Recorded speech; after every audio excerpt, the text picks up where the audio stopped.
이 로마서는 계속 묻고 질문하는 이런 형식으로 편지가 쓰여져 있습니다. 이제 오늘 6장에서는 우리가 죄의 종이 되어서 죄의 종의 지배를 받다가 하나님의 은혜로 예수 그리스도의 십자가를 통해서 하나님의 거룩한 백성으로 신분이 바뀌었다는 거예요. 그러니까 이제 우리는 하나님 거룩한 백성이니까 영원한 생명을 위해서 살아야지 다시 이전에 죄의 종의 모습으로 돌아갈 수 없다고 우리에게 이야기를 합니다. 그래서 1절은 우리가 무슨 말을 하리요? 은혜에 더하게 하려고 죄에 거하겠느냐? 죄가 있는 곳에 이 5장 20절 끝부분에 보면 그러나 죄가 더한 곳에 은혜가 더욱 넘쳤다. 하나님의 은혜를 많이 받겠다고 더 많은 죄를 짓겠느냐? 아니 그거 안 된다는 거예요. 왜? 이젠 하나님의 거룩한 백성이 되었으니까 거룩하고 신실한 삶을 살아가야지 다시 죄의 종의 모습으로 돌아갈 수는 없다고 선언을 합니다. 그래서 2절에 우리는 죄에 대해서 이미 죽은 사람들이에요. 왜?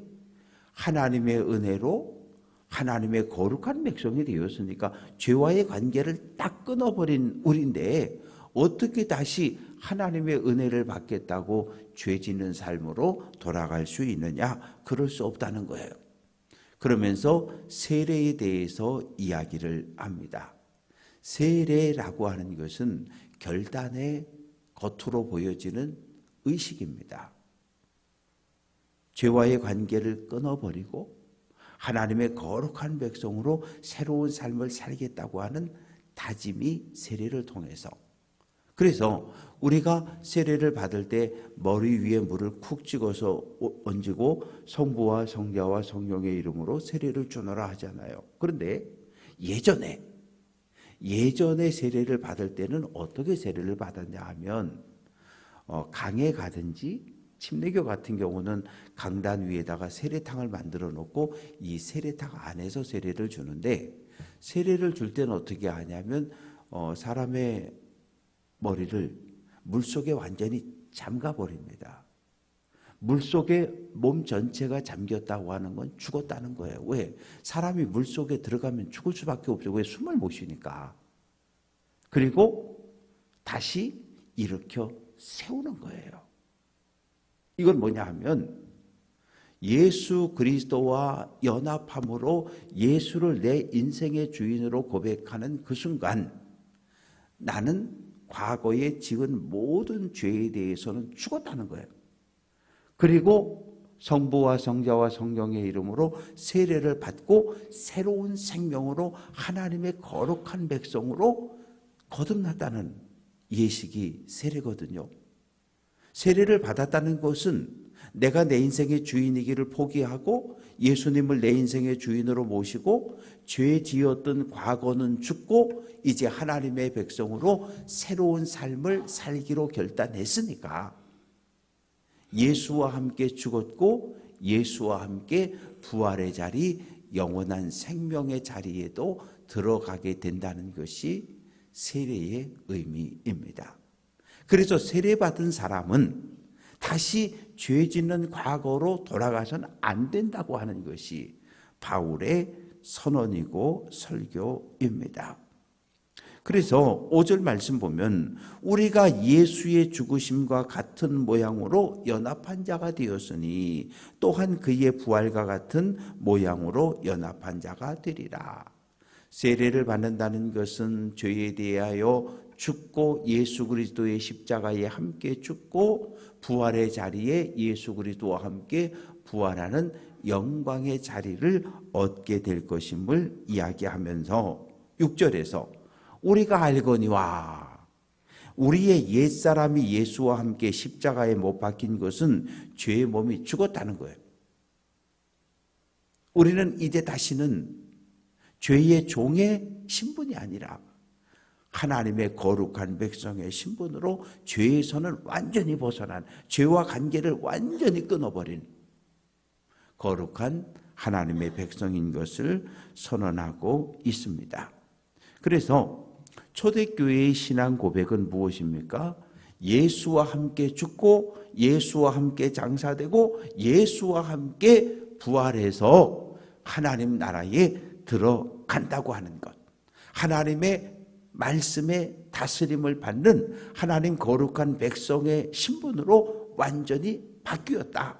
그러니 다시는 죄 짓는 과거를 돌아보지도 말고 과거로 발걸음을 옮겨서도 안 된다고 이야기를 합니다.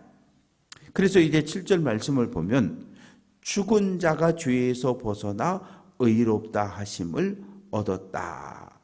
의롭다라고 하는 것은 하나님과의 원래의 관계를 회복했다는 거예요. 죄가 들어옴으로 하나님과 관계가 멀어졌고 에덴 동산에 있던 아담과 하와는 쫓겨났고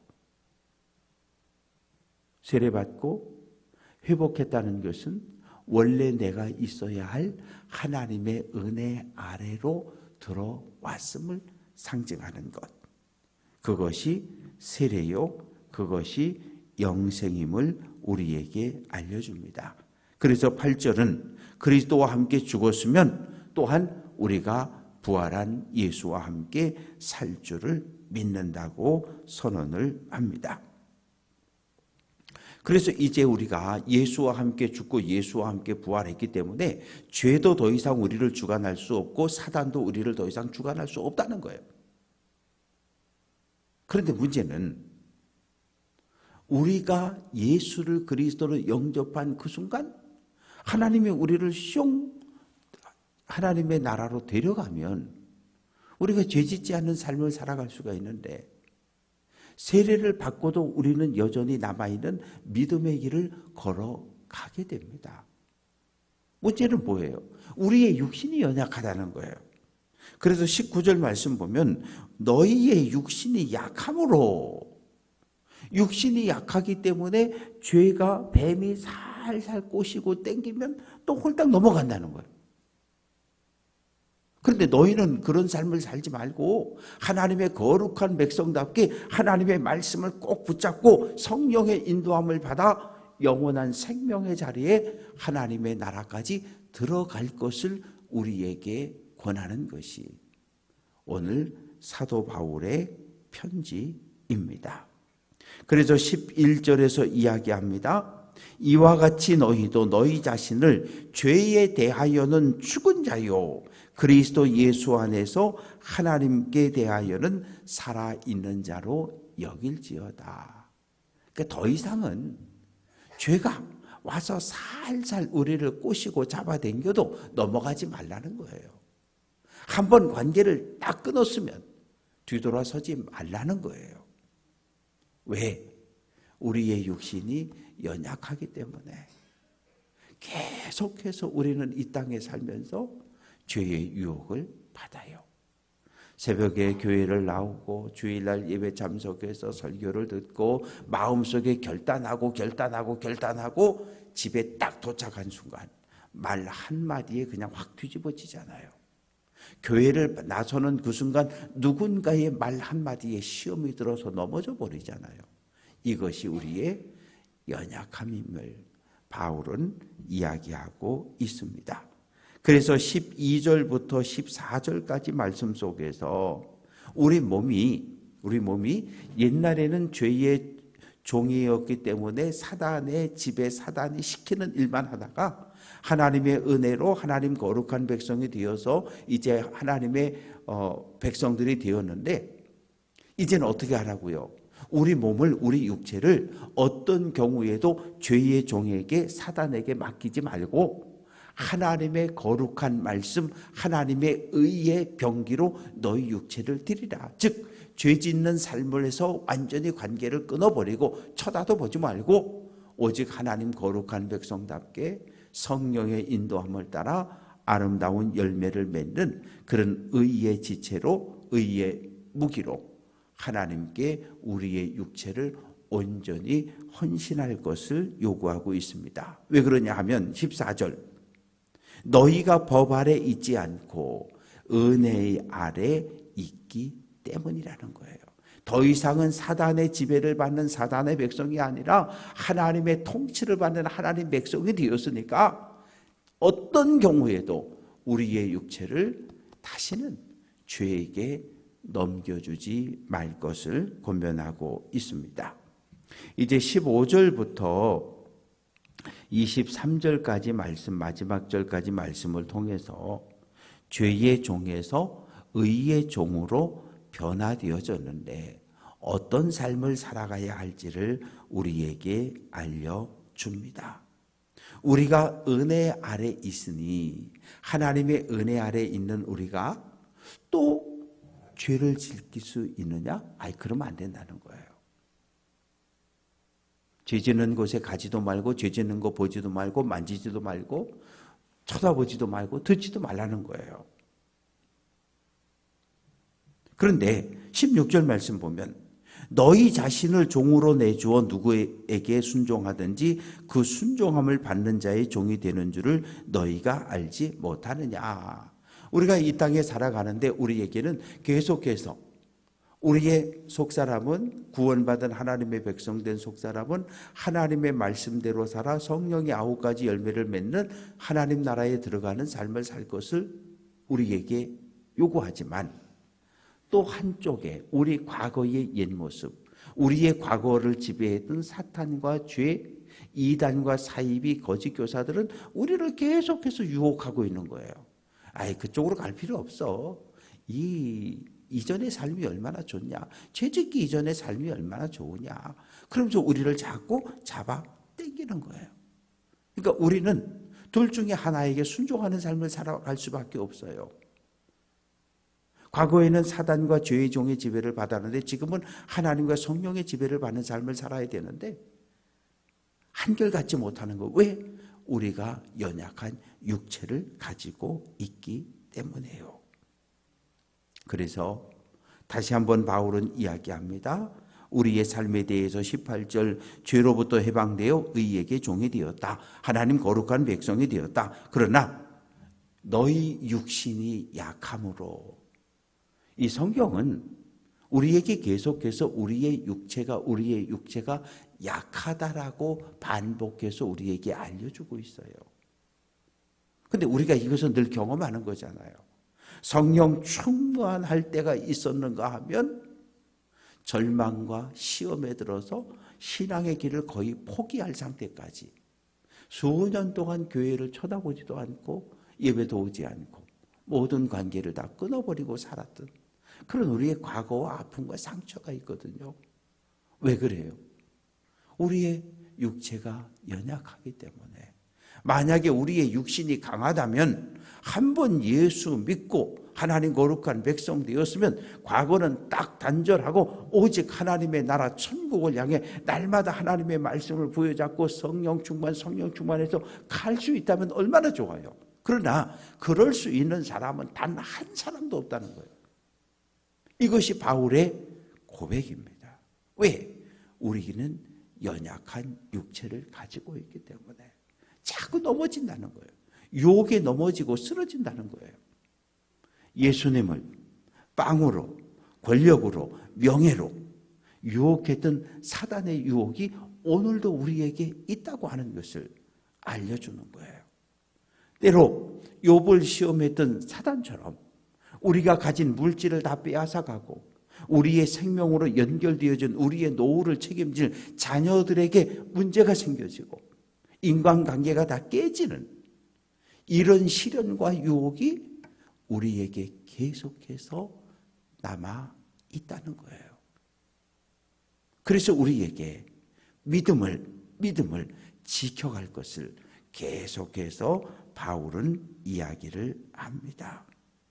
그래서 우리가 사탄의 종으로 사탄의 백성으로 살 때는 하나님과 아무 상관없는 삶을 살았어요. 마찬가지로 하나님 거룩한 백성이 되었으면 이제는 사탄과 죄와는 아무 관계없는 완전히 끊어버린 거듭난 삶을 살아야 한다고 이야기를 합니다.